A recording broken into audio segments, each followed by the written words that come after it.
Let's start with the debate. You and your team have said you had a bad night, but your friend Nancy Pelosi actually framed the question that I think is on the minds of millions of Americans. Was this a bad episode or the sign of a more serious condition? It was a bad episode. No indication of any serious condition. I was exhausted. I didn't listen to my instincts in terms of preparing, and I had a bad night. And if Chuck Schumer and Hakeem Jeffries and Nancy Pelosi come down and say, we're worried that if you stay in the race, we're going to lose the House and the Senate, how will you respond?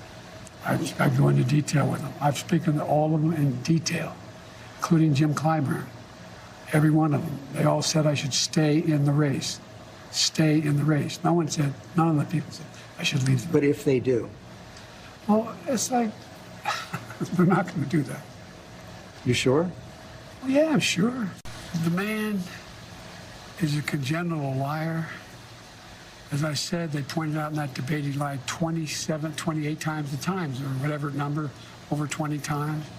Talk about how good his economy was, how he brought down inflation, how this is a guy who, unlike only other president other than him is Hoover, lost more jobs than he created.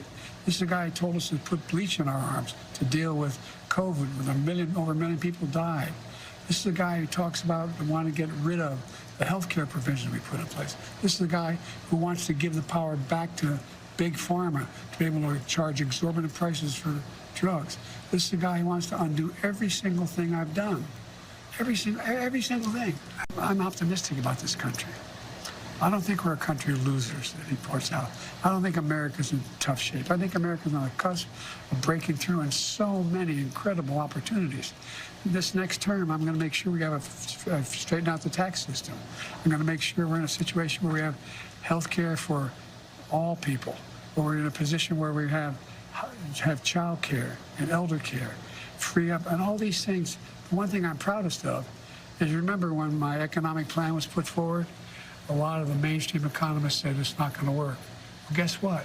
We now have 16 Nobel laureates, 16 of them in economics, saying that Biden's next term would be, based on what he wants to do, enormous success. Trump's plan would cause a recession, would significantly increase inflation. I've made great progress, and that's what I plan on doing, and we can do this.